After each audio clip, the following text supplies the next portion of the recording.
தமிழ்நாட்டில் இருக்கக்கூடிய forward community students, BC students, BC Muslim, MBC students இவர்கள் எல்லாம் நல்லா படித்தோம்.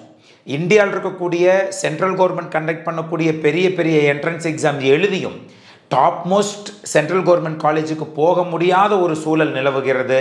ஏனென்றால் அவர்களுக்கு OBC non creamy layer certificate வாங்குவது எப்படி அப்படின்னு கூட தெரியறதில்ல.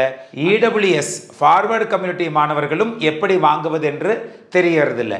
அதை பற்றின ஒரு முழுவதுமான ஒரு விழிப்புணர்வு இந்த வீடியோவில் கொடுக்க போகிறோம்.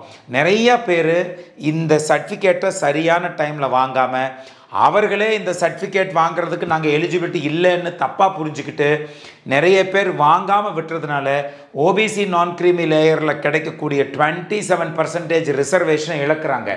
அதே போல் இடபிள்யூஎஸில் கிடைக்கக்கூடிய 10% ரிசர்வேஷனை இழக்கிறாங்க. அதிலிருந்து நம் தமிழக மாணவர்களை காப்பாற்றி எடுக்க வேண்டும் என்பதற்காக ஒரு தெளிவான வீடியோ இது. எல்லாரும் இந்த வீடியோ உங்கள் ஃப்ரெண்ட்ஸு, ரிலேட்டிவ்ஸ் எல்லாத்துக்கும் அனுப்பிச்சு வைங்க. கட்டாயம் நீங்கள் செய்யக்கூடிய மிக ஆகப்பெரிய ஒரு நல்ல விஷயம் இதுவாகத்தான் இருக்கும் என்று நான் நினைக்கிறேன். ஏனென்றால் நன்றாக படித்து நல்ல வாழ்க்கையை அடைவதற்கு முடியாமல் போவதற்கு இது ரீசனாக இருக்குங்கிறதுனால நான் இவ்வளோ சொல்கிறேன்.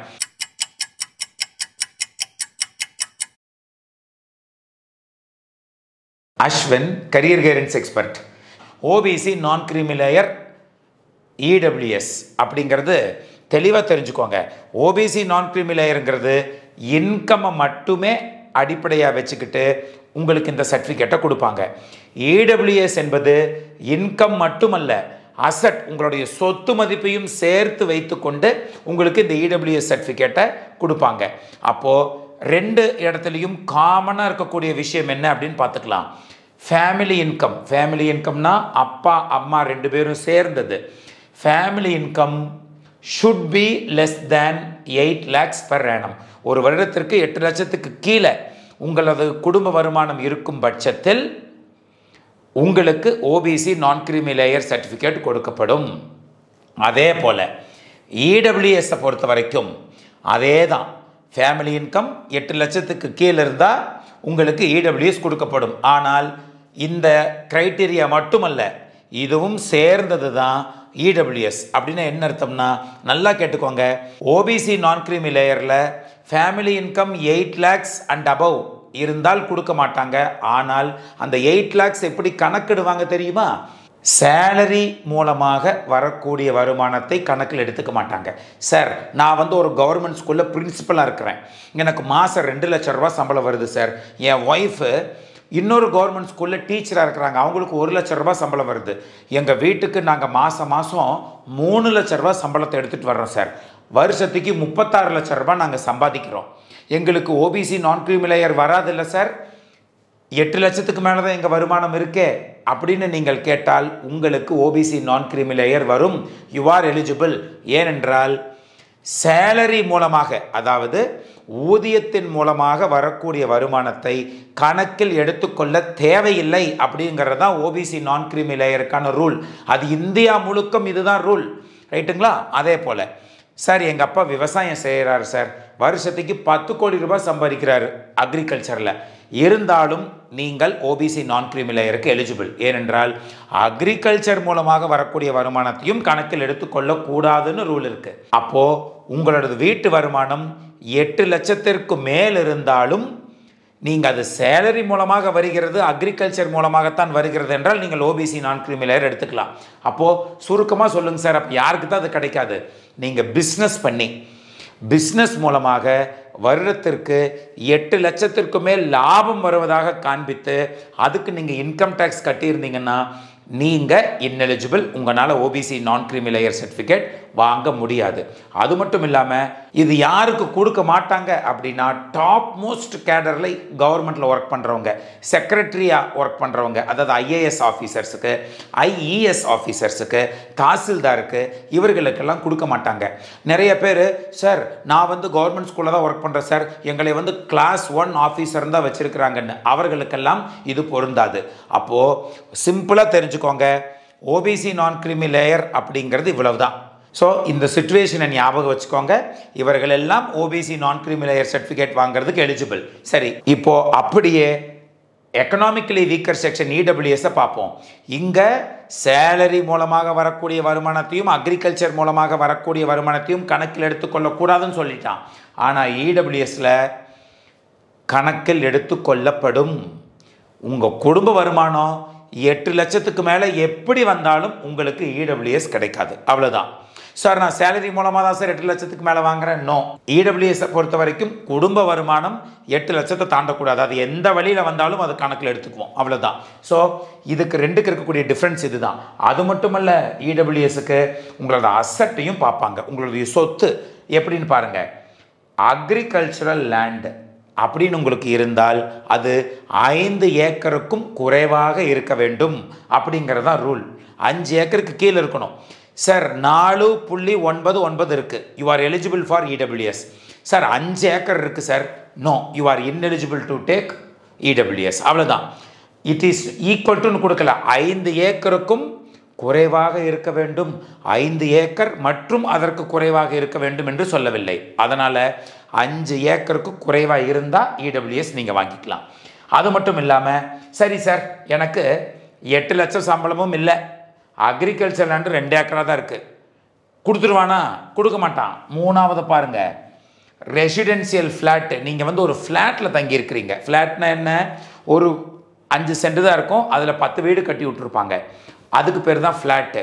நீங்கள் ஃப்ளாட்டில் குடியிருப்பவர்களாக இருக்கிறீர்கள் என்றால் 1000 ஸ்கொயர் ஃபீட்டுக்கு அதிகமாக இருக்கக்கூடிய ஃப்ளாட்டை நீங்கள் வைத்திருந்தால், உங்கள் சொந்த வீடாக அந்த ஃப்ளாட் இருக்கும் பட்சத்தில் 1000 ஸ்கொயர் ஃபீட்டுக்கு மேலே இருந்தால் உங்களுக்கு இடபிள்யூஎஸ் சர்டிஃபிகேட் கொடுக்க மாட்டோம். அப்போ என்ன அர்த்தம்? 999 ஸ்கொயர் ஃபீட் இருந்தால் you are eligible for EWS. 1000 square feet இருக்குது சார், யூ ஆர் இன்எலிஜிபிள். அதே போல், சரி சார் இது மூணுமே என்கிட்ட இல்லை சார், இடபிள்யூஎஸ் கொடுத்துருவானா? கிடையாது. 4வது கேட்டகரியும் பார்ப்பான். என்ன கேட்டகரி? Residential plot. தனி இடம், வீட்டு மனை எவ்வளவு இருக்கக்கூடாதான்? 900 ஸ்கொயர் ஃபீட்டுக்கு மேலே இருந்தால் உங்களுக்கு இடபிள்யூஎஸ் சர்டிஃபிகேட் கொடுக்க மாட்டோம். இந்த 900 ஸ்கொயர் ஃபீட் அப்படிங்கிறது முனிசிபல் கார்பரேஷன் ஏரியா, அந்த உட்பட்ட ஏரியாக்குள்ளே இருந்தால் மட்டும்தான். அதே வந்து நான் வந்து ஒரு கிராமத்தில் இருக்கிறேன் சார் அப்படின்னா அவர்களுக்கெல்லாம் கிராமங்களில் முனிசிபாலிட்டி இல்லாத ஏரியாக்களில் 1800 ஸ்கொயர் ஃபீட் வரைக்கும் உங்களுக்கு பிளாட் இருக்கலாம். அவ்வளோதான். அப்போது இதை அத்தனையும் நீங்கள் சாட்டிஸ்ஃபை பண்ணாதான் உங்களுக்கு இடபிள்யூஎஸ் சர்டிஃபிகேட் கொடுப்பாங்க. அப்போது ஃபேமிலி இன்கம் பார்ப்பாங்க, அக்ரிகல்ச்சர் லேண்ட் இருக்கான்னு பார்ப்பாங்க, உங்களுக்கு ரெசிடென்ஷியல் ஃப்ளாட் இருக்குதான்னு பார்ப்பாங்க, ரெசிடென்ஷியல் பிளாட் இடம் இருக்குதான்னு பார்ப்பாங்க. இதையெல்லாம் கன்சிடர் பண்ணி தான் இடபிள்யூஎஸ் சர்டிஃபிகேட் கொடுப்பார்கள். இதையெல்லாம் நான் சாட்டிஸ்ஃபை பண்ணுறேன் சார், கட்டாயம் எடுங்க. மிகப்பெரிய வாய்ப்பு நம் தமிழக மாணவர்களுக்கு இருக்கிறது. ஸோ இடபிள்யூஎஸ்க்கு இவ்வளோ தான். ஆனால் ஓபிசி நான் கிரீமி லேயருக்கு நம்ம கவர்மெண்ட் ஆஃபீஸஸில் நிறைய பேர் வந்து இதை பற்றி தெரியாமல், புரிதல்களே இன்னும் நிறைய பேர்த்துக்கு கிடையாது. OBC non creamy layer certificate கொடுங்க அப்படின்னு போய் கேட்டால் உடனே சொல்லுவார், எவ்வளோ சம்பளம்? 8 லட்சத்துக்கு மேலே இருக்கா? கிடையாது போன்றுவாங்க. அப்படி இல்லை, நீங்கள் ரூல்ஸ் பேசணும். அந்த ரூல்ஸ் எப்படி சார் பேசுறது? இப்போ நான் தெளிவாக எக்ஸ்பிளைன் பண்ணுற பாருங்க. I have GO, government order copy. இந்த மாதிரி நிறைய கவர்மெண்ட் ஆஃபீஸர்ஸ் வந்து இந்த ஓபிசி நான் கிரீமி லேயரை பற்றிய புரிதல்கள் இல்லாமல் நிறைய பேர்த்துக்கு கொடுக்க மாட்டேங்கிறாங்கன்னு சொல்லி நம் தமிழக அரசே நம்முடைய மாணவர்களுக்காக, பெற்றோர்களுக்காக வெளியிட்டிருக்கக்கூடிய கவர்மெண்ட் ஆர்டர் இப்போ நான் உங்களுக்கு காண்பிக்க போகிறேன். இந்த கவர்மெண்ட் ஆர்டரை யாரெல்லாம் கொடுக்க மாட்டாங்கன்னு சொல்கிறாங்களோ, சார் நான் ஊதியத்தின் மூலமாக தான் வாங்குறேன் சார், இருந்தாலும் இவர் கொடுக்க மாட்டேங்கிறாருன்னா இந்த கவர்மெண்ட் ஆர்டர் அவங்கக்கிட்ட காமிச்சு எனக்கு எலிஜிபிலிட்டி இருக்குது, எனக்கு இந்த சர்டிஃபிகேட் கொடுங்கன்னு ஆணித்தரமாக நீங்கள் பேசி வாங்கலாம். இந்த வீடியோவுடைய டெஸ்கிரிப்ஷன் பாக்ஸில் கவர்மெண்ட் ஆர்டரை நம்முடைய பேரண்ட்ஸுக்காக, நம்முடைய ஸ்டூடெண்ட்ஸுக்காக நினச்சிருக்கிறேன். பிரிண்ட் அவுட் எடுத்துகிட்டு போய் யாராச்சும் கொடுக்க மாட்டேன்னு சொன்னாங்கன்னா இதை காமிச்சு எனக்கு as per the rules and regulations படி as a citizen of India எனக்கு ரைட்ஸ் இருக்குது ஓபிசி நான் கிரீமி லேயர் வாங்குறதுக்கு, கொடுங்கன்னு கேட்கணும். இப்போ பாருங்கள், I will explain you very clearly. ஏன்னா உங்களுக்கு எந்த பிரச்சனையும் இல்லாமல் கூலாக நீங்கள் வாங்கணுங்கிறதுக்காக I will explain the GO now. இதுதான் நான் சொன்ன ஜிஓ. அரசு முதன்மை செயலாளர் எல்லா தாசில்தார் ஆஃபீஸுக்கும் அனுப்பி வைக்கப்பட்டது. இது ஏன் அனுப்பிச்சு வச்சாங்க அப்படின்னா, இந்த இடத்துல மேற்சொன்ன ஒன்றிய அரசின் வழிகாட்டு நெறிமுறைகளை பின்பற்றி இதர பிற்படுத்த வகுப்பினருக்கு சாதி சான்றிதழ் வழங்கும்படி மாவட்ட ஆட்சித்தலைவர்கள் கேட்டுக்கொள்ளப்பட்டுள்ளார்கள் அனுப்பிச்சிட்டாங்க. எல்லா மாவட்ட ஆட்சித்தலைவர்களுக்கும் அனுப்பிச்சாச்சு. ஏன்? கரெக்டாக பார்த்து கொடுங்கன்னு நாங்கள் சொல்லிட்டோம். இருந்தாலும் இதர பிற்படுத்தப்பட்ட வகுப்பு சாதி சான்றிதழ் பெறுவதில் சிரமம் இருப்பதாக அரசின் கவனத்திற்கு கொண்டு வரப்பட்டுள்ளது. இதனால் இந்திய அரசின் 27% இடஒதுக்கீட்டின் கீழ் பயன்பெற இயலாத சூழ்நிலை ஏற்படுகிறது என்பதனால் இந்த ஜியோவை கொடுத்துருக்குறோம் அப்படின்னு சொல்லி அழகா நம்முடைய கவர்மெண்ட்டு சூப்பராக எக்ஸ்பிளைன் பண்ணியிருக்கிறாங்க. இப்போ பாருங்கள் விளக்கங்கள். எப்படி இருந்தால் கொடுக்கணும், எப்படி இருந்தால் கொடுக்கக்கூடாது. பேரண்ட்ஸ் ஞாபகம் வச்சுக்க வேண்டியது என்ன? சம்பளத்தின் மூலமாக வரக்கூடிய வருமானத்தையும் அக்ரிகல்ச்சர் விவசாயத்தின் மூலமாக வரக்கூடிய வருமானத்தையும் கணக்கில் எடுத்துக்கொள்ளக்கூடாதுன்னு சொல்லிட்டாங்களா? அதுக்கு நீட்டாக எக்ஸ்பிளைன் பண்ணிட்டாங்க பாருங்க. உதாரணம் 1, பெற்றோரின் ஆண்டு வருமானம் கீழ் குறிப்பிட்டவாறு இருக்கும் சூழ்நிலையில் ஊதியத்தின் மூலமாக வருமானம் 3 லட்சம் வருது, வேளாண்மை மூலமாக வருமானம் 4 லட்சம் வருது, இதர வகையில் வருமானம் 3 லட்சம் வருது. மொத்த வருமானம் எவ்வளோ வந்திருக்கு? 10 லட்சம் வந்துருச்சா? அப்போது நீங்கள் போய் தாசில்தார் ஆஃபீஸில் இ சேவை மையத்திலையோ அவங்க கேட்பாங்க எவ்வளோ வருஷத்துக்கு வருமானம்னு. அப்போ ஜென்ரலாக உங்களுக்கு 10 லட்சம் வருமானம் வருதுங்க. ஆனால் என்ன எடுக்கக்கூடாது? ஊதிய வருமானத்தையும் வேளாண்மை வருமானத்தையும் கணக்கில் எடுத்துக்கொள்ளக்கூடாது அல்லவா? அப்போ இந்த 7 லட்சத்தை கணக்கில் எடுத்துக்கூடாது. அவங்க எடுத்துக்க வேண்டியது இந்த 3 லட்சத்தை மட்டும்தான். பாருங்கள், இப்போ சொல்லியிருக்கிறாங்க பாருங்கள். மேற்கூறப்பட்ட மொத்த வருமானம் ரூபாய் 10 லட்சம் என்பதில் ஊதிய வருமானத்தையும் வேளாண்மை வருமானத்தையும் கணக்கில் எடுத்து கொள்ளப்படாமல் இதர வகையில் உள்ள வருமானத்தை மட்டும், அதாவது 3 லட்சம் என்பதை மட்டுமே கணக்கில் கொண்டு அவர்களுக்கு இதர பிற்படுத்தப்பட்ட வகுப்பு சாதி சான்றிதழ் வழங்கப்படலாம். ஓபிசி நான் கிரீமி லேயர் சர்டிஃபிகேட்டை கொடுக்கணும் அப்படின்னு சொல்லிட்டாங்க. இது உதாரணம் 1. உதாரணம் 2, பெற்றோரின் ஆண்டு வருமானம் கீழ் குறிப்பிட்டவாறு இருக்கும் சூழ்நிலையில் ஊதியத்தின் மூலமாக மட்டும்தான் வருமானம். வருஷத்துக்கு 25 லட்சம் சம்பாதிக்கிறீங்க சார் நீங்கள் ஒரு பெரிய கம்பெனியில் வேலை பார்த்து. அக்ரிகல்ச்சர் வேளாண்மை வருமானம் இல்லை, இதர வகையில் வருமானம் இல்லை. What is the rule?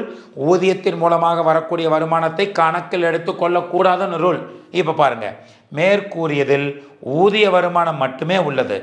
இந்த வருமானம் ரூபாய் 8 லட்சத்திற்கும் அதிகமாக இருப்பினும் ஊதிய வருமானத்தை கணக்கில் எடுத்துக்கொள்ளப்படாமல் அவர்களுக்கு இதர பிற்படுத்தப்பட்ட வகுப்பு சாதி சான்றிதழ் வழங்கப்படலாம் அப்படின்னு தெளிவாக சொல்லிட்டாங்க. அப்போ என்ன அர்த்தம்? 1 கோடி வாங்கிக்கலாம் சம்பளத்தின் மூலமாக. You are eligible for OBC non creamy layer.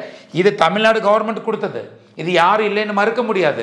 இங்கே பாருங்க, நீட்டாக சர்க்குலருக்கான டேட்டு கடிதம் எல்லாம் இருக்குது. இதை கொண்டு போய் யாரெல்லாம் உங்களுக்கு கொடுக்க மாட்டேன்னு சொல்கிறாங்களோ அவங்ககிட்ட இதை பிரிண்ட் அவுட் எடுத்து கொண்டு போய் காமிச்சு நீங்கள் சண்டை போட்டு வாங்கலாம். உதாரணம் 3, பெற்றோரின் ஆண்டு வருமானம் கீழ் குறிப்பிட்டவாறு இருக்கும் சூழ்நிலையில். எப்படி? ஊதிய வருமானம் இல்லை, வேளாண்மை மூலமாக 50 லட்சம் ரூபாய் நான் சம்பாதிக்கிறேன், இதர வருமானம் இல்லை. ரைட்? மேற்கூறப்பட்டதில் வேளாண்மை வருமானம் மட்டுமே இருக்கிறது. இந்த வருமானம் ரூபாய் 8 லட்சத்தை கடந்து இருப்பினும் வேளாண்மை வருமானத்தை கணக்கில் எடுத்து கொள்ளப்படாமல் அவர்களுக்கு இதர பிற்படுத்தப்பட்ட வகுப்பு சாதி சான்றிதழ் வழங்கப்படலாம். எத்தனை கோடியாக இருந்தாலும் எடுத்துக்கூடாது. ஓபிசி நான் கிரீமி லேயர் சர்டிஃபிகேட்டை கொடு. You have to get it, you must get it. இது பேரண்ட்ஸோடைய ரெஸ்பான்சிபிலிட்டி. பையனை எப்படி படின்னு சொல்கிறீங்களோ அந்த அளவுக்கு சர்டிஃபிகேட்டை வாங்கி கொடுக்க வேண்டியது உங்கள் ரெஸ்பான்சிபிலிட்டி தாங்கிறத மறந்துடாதீங்க. உதாரணம் 4, பெற்றோரின் ஆண்டு வருமானம் கீழ் குறிப்பிட்டவாறு இருக்கும் சூழ்நிலையில் ஊதிய வருமானம் 4 லட்சம், வேளாண்மை வருமானம் ரூபாய் 3 லட்சம், இதர வகையில் வருமானம், நான் பிஸ்னஸ் பண்ணுறேன் சார், வீடு வாடகைக்கு விடுறேன் சார், இதெல்லாம் மூலமாக, அதுவும் நீங்கள் இன்கம் டேக்ஸில் 8 லட்சத்துக்கு மேலே லாபம்னு சொல்லி ப்ரூஃப் இருக்கணும். 8 லட்சத்துக்கு மேலே எனக்கு வருமானம் வருது, அதை வச்சுக்கிட்டு தான் நான் இன்கம் டேக்ஸ் கட்டுறேன் அப்படின்னு இருக்கக்கூடிய பட்சத்தில் தான் இந்த இதர வகையில் வருமானம் 8.10 லட்சம். அப்போது ஊதிய வருமானத்தை கணக்கில் எடுத்துக்க மாட்டோம், வேளாண்மை வருமானத்தை கணக்கில் எடுத்துக்க மாட்டோம். ஆனால் இதர வருமானம் 8 லட்சத்துக்கு மேலே இருக்குதே. இப்படி இருக்கக்கூடிய பட்சத்தில் இதர வகையில் வருமானம் 8 லட்சத்தை கடந்து இருக்கிறது. எனவே இவர்களுக்கு பிற்படுத்தப்பட்ட வகுப்பு சாதி சான்றிதழ் வழங்கப்பட மாட்டாது. அவ்வளவுதான். அப்போது பிஸ்னஸ் மூலமாக உங்களுக்கு 8 லட்சத்துக்கு மேலே வருமானம், அதாவது லாபம் காண்பித்து அதற்கு நீங்கள் இன்கம் டேக்ஸ் கட்டியிருந்தீங்கன்னா மட்டும்தான் உங்களுக்கு கிடையாது. மற்ற எல்லாருக்கும் OBC non creamy layer certificate உண்டு என்பதனால் கட்டாயம் இந்த ஜியோவை டவுன்லோடு பண்ணிக்கோங்க. நம்மளுடைய டெலகிராம் குரூப்பில் இந்த ஜியோவை நான் போஸ்ட் பண்ணியிருக்கிறேன். நம்ம டெலகிராம் குரூப்புக்கான லிங்க்கு இந்த வீடியோவுடைய டிஸ்கிரிப்ஷன் பாக்ஸில் இருக்குது. கிளிக் பண்ணி நம்முடைய மாணவர்கள் இதை டவுன்லோடு பண்ணி யாராச்சும் உங்களுக்கு கொடுக்க மாட்டேன்னு சொன்னால் கொண்டு போய் கொடுத்து நீங்கள் சண்டை போடலாம். இதில் நிறைய பேர்த்துக்கு டவுட் என்னென்னா, கவர்மெண்ட்டு சம்பளம் நான் வாங்குகிறேன் சார், இதோ கிளாஸ் 1 ஆஃபீஸர் அப்படி இப்படின்னு சொல்கிறாங்களே, அதுக்கு தான் நான் தெளிவாக சொல்லிட்டேன். உயர் பதவியில் இருப்பவர்களுக்கு மட்டும்தான் நிராகரிக்கப்படுகிறது. மற்றபடி ஸ்கூல் டீச்சரு, காலேஜ் டீச்சரு அவர்களுக்கெல்லாம் ஒன்றும் இல்லை, தாராளமாக வாங்கலாம் ஆக்சுவலாக, right? So work on it, it is very much important. நம்முடைய மாணவர்களுக்கு கடைசி டிப்ஸ் சொல்கிறேன். இதில் என்னென்னா, ஓபிசி நான் கிரீமி லேயர் அப்படிங்கிற ஒரு சர்டிஃபிகேட் வந்து உங்களுக்கு தாசில்தார் ஆஃபீஸில் கொடுப்பாங்க. நிறைய பேர் சார் ஓபிசி கிரீமி லேயர்னு ஏதாவது சர்டிஃபிகேட் இருக்கான்னா கிடையாது. உங்களுக்கு ஓபிசி சர்டிஃபிகேட் கொடுங்கன்னு கேட்டாலே அது OBC non creamy layer certificate தான் இருக்குது.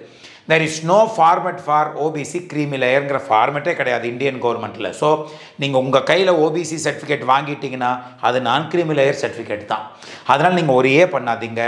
அதே போல் இந்த OBC non creamy layer certificate EWS என்பது தமிழகத்தை பொறுத்தவரை ஒரு ஃபினான்ஷியல் இயருக்கு மட்டும்தான் வேலிட். அப்படின்னா மார்ச் 31 ஒவ்வொரு வருடத்திலும் இதுக்கான காலாவதியாகிவிடும் இந்த சர்டிஃபிகேட். அடுத்து மறுபடியும் ஒரு புது சர்டிஃபிகேட் ஏப்ரல் 1ஆம் தேதிக்கு மேலே நீங்கள் வாங்கணும். அப்போது யாராச்சும் நான் வந்து டாப் மோஸ்ட் என்ட்ரன்ஸ் எக்ஸாமுக்கு அப்ளை பண்ணுறேன் அப்படிங்கிற பட்சத்தில் இப்போ ஒரு தடவை அப்ளை பண்ணி வாங்கியிருக்கணும். ஏப்ரல் மாதத்துலேயும் ஒரு தடவை அப்ளை பண்ணி வாங்கி வச்சுக்கோங்க. அதான் கவுன்சிலிங் டைம் என்பதனால். இது உங்களுக்கு தெளிவாக புரிஞ்சிருக்குன்னு நான் நினைக்கிறேன். ஓபிசி நான் கிரீமி லேயர் மாணவர்கள் தெளிவாக நீங்கள் சர்டிஃபிகேட்டை வாங்குங்க. இடபிள்யூஎஸ் மாணவர்களும் நீங்கள் வாங்குங்க. Never worry about it. So உங்களுக்கு இது தெளிவாக புரிஞ்சிருக்குன்னு நான் நினைக்கிறேன். கட்டாயம் இந்த வீடியோவை எல்லாத்துக்கும் ஃபார்வர்ட் பண்ணுங்கள். அவர்களுக்கும் மிகவும் யூஸ்ஃபுல்லாக இருக்கும் அப்படின்னு நான் நினைக்கிறேன். அதே போல் இந்த இடத்துல நம் பெற்றவர்களுக்கு நான் சொல்லிக்கொள்ள விருப்பப்படுவது என்னவென்றால், நம்முடைய தமிழக மாணவர்கள் ஜேஇஇ நீட் போன்ற மிகப்பெரிய தேர்வில் கொஞ்சம் மார்க் குறைவாகவோ தோற்று போவதற்கோ என்ன ரீசன் அப்படின்னா, அதுவும் ராஜஸ்தான் மற்றும் ஆந்திராவை கம்பேர் பண்ணும் பொழுது தமிழ்நாட்டில் எண்ணிக்கை மிக மிக குறைவாக இருக்குது ஐஐடிக்குள்ளே போகிறவங்க. அதாவது ராஜஸ்தானில் 2600 பேர் போனால் தமிழ்நாட்டில் வெறும் 500 பேர் தான் போகிறாங்க. ஆந்திரா தெலங்கானா ரெண்டும் சேர்த்து 4000 பேர் போனால் நம்மளது வெறும் 500 பேர் தான் போகிறாங்க. இதுக்கு ரீசன் 6th to 10th வரைக்கும் ஃபவுண்டேஷனை கரெக்டாக படிக்காது தான். அந்த ஃபவுண்டேஷனுக்கான சிலபஸ் என்னன்னே தெரியாமல் சும்மா ஸ்கூல்ஸ் எல்லாம் பேருக்கு ஃபவுண்டேஷன் கிளாஸ் வைக்கிறேன்னு சொல்லி 30,000-40,000 வாங்கிக்கிட்டு சரியாக எடுப்பதில்லை. நல்லா கேட்டுக்கோங்க, ஃபவுண்டேஷன் கிளாஸ் எடுப்பது முக்கியமல்ல, ஃபவுண்டேஷன் கிளாஸுக்கு சிலபஸ் என்ன எடுக்கிறதுங்கிறது தான் முக்கியம்.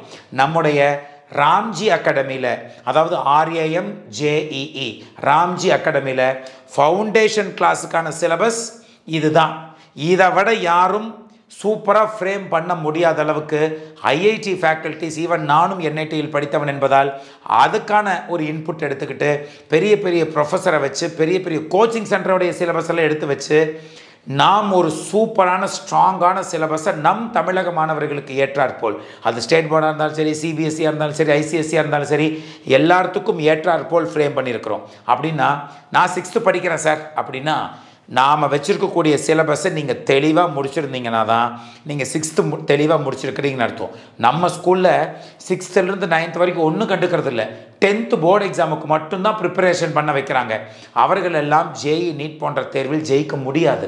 ஸோ இப்போ ரொம்ப ரொம்ப நீட் ஆஃப் த கவராக இருக்கிறது ஃபவுண்டேஷன் கிளாஸுங்கிறது வெரி வெரி இம்பார்ட்டண்ட். இதை நிறையா பள்ளிகளில் சரியாக எடுப்பதில்லை. பெரிய பெரிய கோச்சிங் சென்டர் நேம் வச்சிருக்கிறாங்க, ஆனால் எடுப்பதில்லை. ஆனால் நம் மாணவர்களுக்கு என்ன ப்ராப்ளம் என்று நாங்கள் கண்டுபிடித்து விட்டோம். என்ன தெரியுமா? இங்கிலீஷில் நடத்துறது முக்கியம் இல்லை. சிபிஎஸ்சி ஸ்கூல், ஐசிஎஸ்சி ஸ்கூல்ல எல்லாம் கான்செப்டை புரிய வைக்கிறது முக்கியம். இங்கிலீஷ்லேயும் பாடம் நடத்த வேண்டும். புரியவில்லை என்றால் தமிழில் சொல்லிக் கொடுத்து கான்செப்டை புரிய வச்சாதான் ஜேஇ நீட்டில் ஜெயிக்க முடியும். அதனால் நாம் ராம்ஜி அகாடமியில் இங்கிலீஷ் அண்ட் தமிழ் பைலிங்குவலில் நம்முடைய மாணவர்களுக்கு சிமுலேஷன் மெத்தடில் யூஸ் பண்ணி இன்டெப்த்தாக ஃபவுண்டேஷன் கிளாஸஸ் எடுத்துகிட்ருக்குறோம். யாரேனும் 6th to 10th படிக்கக்கூடிய மாணவர்களுக்கு இது தேவைப்படலாம். கட்டாயம் டிஸ்கிரிப்ஷன் பாக்ஸில் நம்முடைய ராம்ஜி அகாடமிக்கான வெப்சைட்டையும் கொடுத்துருக்குறோம், சிலபஸுக்கான லிங்க்கையும் கொடுத்துருக்குறோம். போய் சிலபஸை ஃப்ரீயாக டவுன்லோடு பண்ணிக்கோங்க. யாராவது ஃபவுண்டேஷன் படிக்க வேண்டும் என்று நினைத்தால் நம்முடைய ராம்ஜி அகாடமியில் தாராளமாக படிக்கலாம். நம்மக்கிட்ட ஆல்ரெடி படிச்சுட்டு இருக்கிறவங்களே சார் ஒரு பெரிய கோச்சிங் சென்டரோடைய பேரை சொல்லி அங்கே 2 வருஷம் படிச்சு சார் 6th 7th ஒன்றுமே புரியல, 8th நம்ம உங்ககிட்ட படிக்கிறோம், எக்ஸ்ட்ராடினரியாக நம்ம பையன் படிக்கிறான், ரொம்ப யூஸ்ஃபுல்லாக இருக்குன்னு சொன்னாங்க. கட்டாயம் இருக்கும். ஏன்? Because we teach the concepts in bilingual. கட்டாயம் மாணவர்களுக்கு கான்செப்ட் தான் வெரி இம்பார்ட்டன்ட்டுங்கிறதுனால வி ஆர் ஹைலி சக்ஸஸ்ஃபுல்னு நாங்கள் நினைக்கிறோம். ஸோ யாராச்சும் தங்கள் குழந்தைகளை ஃபவுண்டேஷன் கிளாஸில் ஆன்லைனில் ஈவினிங் 6:30 to 8 அந்த டைமில் நடக்கும் சேர்த்த வேண்டும் என்று நினைக்கிறீர்கள் என்றால் இதே டிஸ்கிரிப்ஷன் பாக்ஸில் 3 நம்பர் கொடுத்துருக்குறோம், நம்ம வெப்சைட் லிங்க்கும் கொடுத்துருக்குறோம். தாராளமாக அவர்களை காண்டாக்ட் பண்ணுங்க, உங்களுக்கு ஹெல்ப் பண்ணுவாங்க. ஸோ இந்த OBC non creamy layer EWS இந்த சர்டிஃபிகேட் பற்றின அவேர்னஸை நான் தெளிவாக கொடுத்து விட்டேன் என்று நான் நினைக்கிறேன். நம் தமிழக மாணவர்களை எப்படியாவது மேலே கொண்டு வருவோம் நாம் அனைவரும் சேர்ந்து.